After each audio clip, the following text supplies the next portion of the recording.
Welcome to the debate. Right now, your body may be entirely missing a microscopic but critical reflex. Right. And without it, a single ordinary step, like catching the edge of a rug or stepping off a curb, can send you crashing to the floor, permanently altering the trajectory of your life. The physiological circuit has been completely severed. And you won't know it until you're already going down. It is a terrifying biological reality. Today, we are investigating the dangerous physiological truths behind the sudden, catastrophic loss of stability as we age. We are asking a fundamental, really high-stakes question. What is the true biological mechanism of fall prevention? Exactly. I mean, is the ultimate safeguard neurological, rebuilding a dormant sensory loop in the feet?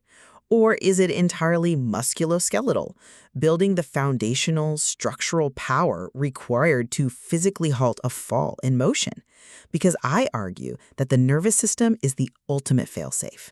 If your brain cannot communicate with your foot in that critical millisecond, all the strength in the world simply cannot save you.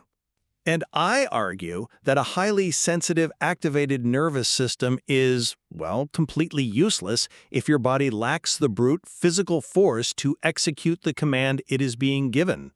The ultimate safeguard has to be musculoskeletal. Let's dig right into the hidden medical reality of what I call the fading toe grip reflex. Most people don't realize that deep inside the human foot, there is a highly complex, dense network of small intrinsic muscles and thousands of nerve endings.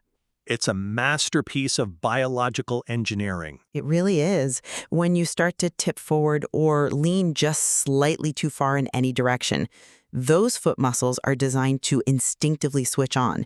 Your toes are literally supposed to grab the ground, dig in, and create enough traction to pull your entire body mass back into a safe, balanced center of gravity. You were born with this natural fall prevention reflex. Sure, you see that in toddlers. Watch a toddler walk barefoot. Their toes are constantly splaying and gripping the earth. Yes, exactly. But in our later decades, we systematically destroy it.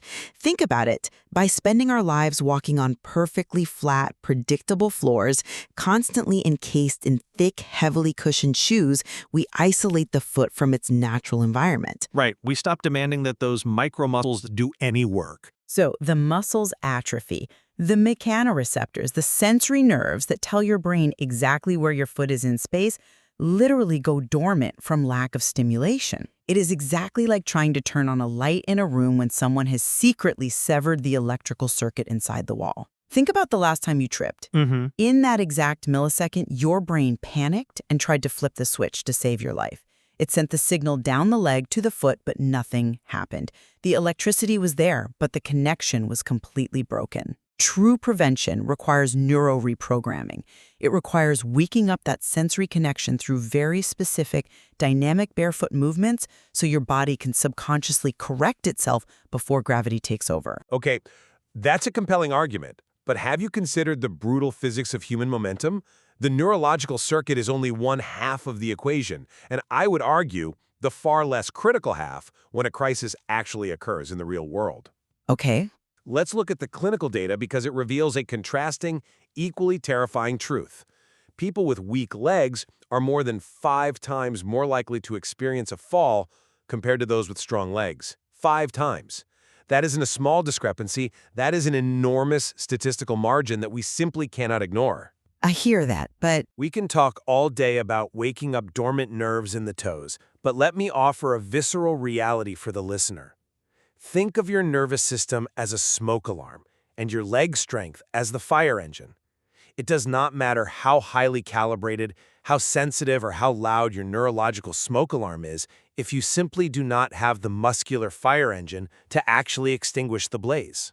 But what good is the engine if the driver is asleep? Because when you trip over that rug, your body isn't just floating. You have dozens of pounds of mass suddenly hurtling toward the ground with immense gravitational force. Your kinetic energy multiplies instantly. Without foundational leg power, specifically the sheer structural power in your hips, your thighs, and your knees, a fast reaction time is completely useless. You could have the neurological reflexes of an Olympic sprinter, but if the tissue in your legs cannot handle the load, the body simply lacks the brute force to counteract its own momentum. The crash is inevitable. You bring up momentum, and that is actually the perfect bridge to why the traditional approach to this is so fundamentally flawed. I see why you think that, but let me give you a different perspective. You are treating a fall as an inevitability that must be absorbed by brute force rather than an error that can be intercepted early by a tuned nervous system. This brings us to the fundamental catalyst of a fall: motion versus mechanics. I come at it from a different way, though. I agree entirely that static standing is a dangerous medical illusion. Exactly, the standard balance tests. For decades, the medical establishment has relied on this dangerous illusion. You go to a clinic, and a doctor asks you to stand perfectly still on one leg. You hold it for 10 seconds, you wobble a bit, and if you don't topple over, they clear you. This is a physiological lie. Right. Balancing on one leg like a flamingo is a diagnostic parlor trick. Because standing perfectly still on one leg does absolutely nothing to prevent real-world falls. Falls do not happen in static isolation. They happen in motion. They happen when you shift your weight just a little too far while reaching for a high shelf, or when the ground isn't quite where your foot expected it to be when stepping off of a curb. But surviving that real-world motion requires mechanical power, not just spatial awareness. Detecting the loss of balance is irrelevant if the mechanical machinery cannot physically execute the correction. But the awareness has to precede the power. Let's talk about how we train that awareness. Consider a clinical exercise known as the toe lean. This is a fantastic way to reboot the system. You stand facing the corner of a room, a safety corner so you are protected, and you lean your entire body forward from the ankles like a single rigid plank. So you don't bend at the hips? No, you just let gravity slowly pull you forward.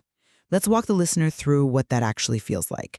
As you lean into that empty space, you force your nervous system to panic just enough to activate the toes. If you do it right, you actually feel your toes frantically gripping the floor, fighting tooth and nail to pull your body mass back to center. Or consider the lateral equivalent, weight shifting side to side behind a sturdy chair. You lift the non-weight-bearing foot barely an inch off the ground and hold it for 3 seconds. You aren't just building strength there. You are forcing the hips, the ankles, and the core to communicate in real time. You are demanding that the body recognize the exact millimeter where it is off-center.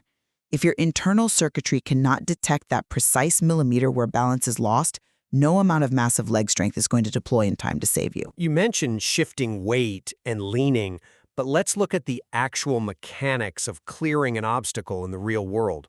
Why do people trip over a crack in the sidewalk or the edge of a rug in the first place? It is rarely a failure of toe grip. It is a failure of the lifting reflex, driven by deep musculoskeletal weakness. Well, Let's examine the standing marches exercise. You stand tall, slowly lift one knee up towards your chest, as high as comfortably possible, hold it for a second, and return it to the floor.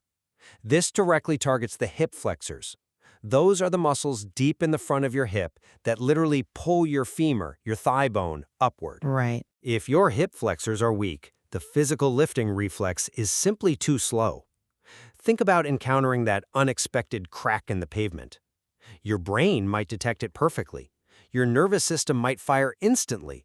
But if the hip flexor lacks the raw power to lift the heavy mass of your leg and foot high enough, fast enough, your toe drags. A millimeter of drag is all it takes. The stumble becomes an irreversible crash because the leg physically could not clear the hazard. Power dictates survival in that moment, not just feeling the ground. That's an interesting point, though I would frame it differently. That leg dragging you're talking about is often a symptom of sensory deprivation, not just muscular weakness. We have trapped our feet in literal sensory deprivation chambers for decades. Wearing thick-soled shoes or heavy socks on a smooth hardwood floor is like trying to read Braille with thick winter gloves on. Winter gloves? Yes, imagine this. Your foot has tens of thousands of nerve endings. It is one of the most nerve-rich parts of the human body, rivaling the fingertips. Why would evolution put that many sensory receptors on the bottom of the foot if they weren't essential for survival? Your brain makes complex navigational decisions based entirely on the topographical data it receives from the ground. Right, but If you are wearing those gloves, the data is muffled, distorted, or just completely absent. This is why strict barefoot training, specifically on safe, flat surfaces at home, is absolutely non-negotiable for physiological repair. Going barefoot maximizes the microsensory feedback from the floor up the leg to the brain. Take a complex movement like the clock reaches. Oh, sure. You stand on one leg and tap the other foot to 12 o'clock, then 9 o'clock, then 7 o'clock. If you do that in a stiff shoe, the shoe does the stabilizing for you. But doing it barefoot, it forces the ankle and the intrinsic muscles of the foot to make thousands of microscopic adjustments per second. You literally see the ankle quivering. You cannot build multi-directional balance, the ability to safely reach out for a grandchild or catch a falling coffee pot, without that raw, unfiltered sensory input. You have to rebuild the circuit. Sensory feedback is a nice starting point, but it dangerously ignores the reality of eccentric muscle failure. You can have all the raw, unfiltered data in the world flowing from your bare foot to your brain, but data does not defy gravity. Wait, let me stop you there to clarify for the listener. When you say eccentric, you're talking specifically about the braking mechanism, right? The lengthening phase? But the real danger is the downward descent. That is the eccentric phase, where the muscle fibers have to lengthen while under extreme tension, like a highly stretched bungee cord slowly letting out slack. Okay. When you step off a curb or lower your foot from that standing march we just talked about, your thigh muscles must stretch and lengthen while simultaneously absorbing the shock of your body weight landing. Under a microscope, the actin and myosin filaments inside the muscle are gripping and releasing, fighting to control the descent. If the muscle fibers in your leg can't control that tension, they give out. They fail to break. And when they fail to absorb that shock, all of that violent force transfers directly into the joint, and the knee buckles. But I'd argue the knee buckles specifically because the nervous system failed to pre-activate the surrounding stabilizers. It didn't brace for impact because it couldn't feel the ground. I'm sorry, but I just don't buy that. Let me tell you why. The knee buckles because the quadriceps and the glutes literally lack the eccentric structural capacity to manage the load. Look at the sit-to-stand movement. Getting up from a chair is mathematically one of the highest risk moments for a fall in our later decades. I completely agree with that statistic. Right. When we train the sit-to-stand properly, without using our hands, leaning forward, nose over toes, pushing through the heels to rise, we are demanding immense concentric lifting power. But the true danger and the ultimate test of fall prevention is the return to the chair. Watch how people sit down. So many people control it halfway and then simply drop or collapse into the seat for the last few inches. Yes, the bungee cord snapped. Exactly. That dropping is textbook eccentric muscle failure. They cannot control the downward gravitational movement. Think about that. If you cannot control your own body weight slowly descending into a totally controlled, predictable environment like your living room chair, you stand absolutely no chance of controlling a violent, unexpected descent toward the floor during a stumble. Sensory feedback cannot save a buckling knee. Only concentrated structural muscular strength can. I'm not convinced by that line of reasoning because it assumes the only way to build resilience is through heavy, exhausting structural exertion. The nervous system operates on a totally different paradigm of adaptation. It thrives on frequency, not just intensity. Frequency over intensity? Yes, this is where I champion the physiological hack of balance snacks. These are the most critical tools in fall prevention. We are talking about 30 to 60-second bursts of highly focused neurological training spread constantly throughout your day. You do the toe lean while the coffee brews in the morning. You perform a heel-to-toe tandem walk, placing one foot directly in front of the other in a tight line, mimicking walking down a narrow tightrope while waiting for the microwave to beep. So you're balancing in the kitchen. Exactly. When you place one foot directly in front of the other, heel touching toe, you are stripping away your wide base of support. You are forcing the brain to balance the body entirely on the sagittal plane. You do lateral weight shifts during a television commercial. And you genuinely believe these tiny microdoses are sufficient to halt a catastrophic, high-velocity fall? I know they are, because the research on neuroplasticity explicitly supports this distributed approach. Small, highly frequent doses of balance challenges send a continuous, relentless signal to your central nervous system. You are constantly reminding the brain that it must monitor the feet. It maintains the myelin sheaths around the nerves. It prevents the circuit from ever going dormant. But the structural load... This is vastly more effective for rewiring split-second reflexes than doing a single exhausting 30-minute gym session on a Tuesday and then sitting on the couch for the next 23 hours. The human body adapts to what it does frequently. Balanced snacks ensure that your neurological failsafe is always online, running silently in the background, fully ready to deploy the exact millisecond a foot catches a rug. That's a compelling argument, but have you considered the sheer force mathematics of a fall? Snacks might rewire the brain, but relying entirely on micromovements is a catastrophic error explicitly cited in the clinical data. Overlooking dedicated, concentrated leg strength training in favor of balancing on one leg in the kitchen is a costly mistake. Well, it's not just balancing. You simply cannot microdose your way out of severe muscle atrophy. Think about the physical demands of daily independence as we age. Climbing a steep step, walking across an uneven, icy parking lot, or actively recovering from a severe trip. These are not micro events. They are massive, sudden demands on the body's structural engine. Force equals mass times acceleration. Right. When a stumble occurs, the sheer physical force required to arrest the fall often vastly exceeds the individual's entire body weight. 30 seconds of heel-to-toe walking while the microwave runs does not generate the biological tissue adaptation, the dense muscle fibers and tendon stiffness required to withstand that violent, multiplied force. While you are busy fine-tuning the internal wiring, the structural engine is rusting out.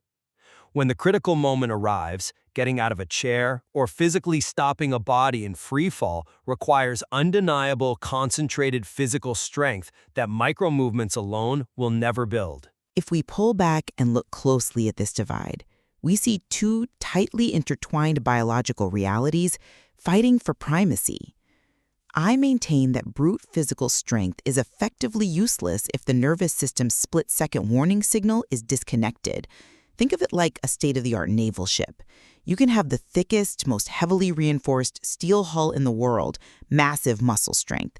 But if your early morning radar is completely offline, you are still going to smash directly into the iceberg. The brain must be able to feel the floor, detect the anomaly, and fire the toes before the heavy mass of the body reaches the point of no return. Yet I must maintain that a perfectly wired nervous system paired with degraded, weak legs is nothing more than a false safety net. To use your analogy, having an incredible early warning radar system is completely useless if the ship's engines don't have the horsepower to turn the massive hull in time. You will still crash. The biological machinery must have the physical power to absorb the shock, physically lift the leg over the obstacle, and stabilize the fragile joints against the violent pull of gravity. Yet, despite our intense disagreement on the primary survival mechanism, we are entirely converged on one crucial truth. The traditional medical advice surrounding balance and aging is a dangerous physiological trap. Resting constantly, avoiding uneven terrain, and relying heavily on thick, supportive, cushioned shoes actually accelerates the very biological decay we are desperately trying to prevent. Absolutely. Static balancing on one leg in a doctor's office is a diagnostic parlor trick, not a real-world survival strategy. True protection requires dynamic, unpredictable preparation. It requires actively stressing the body, forcing the muscles into eccentric control, and stepping entirely away from the false manufactured security of our modern, perfectly flat environments.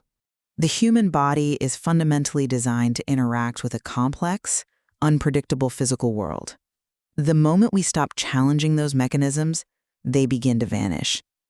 There is so much more to explore in this fascinating intersection of neurology and muscular aging. Without a doubt. But for now, we are left with a grave, unresolved reality. When your foot inevitably catches the edge of that rug, which physiological system will fail you first? Will the electrical signals silently die in the severed wiring of your feet? Or will the structural engine completely collapse under the violent weight of the fall? The answer is hiding in your own body right now.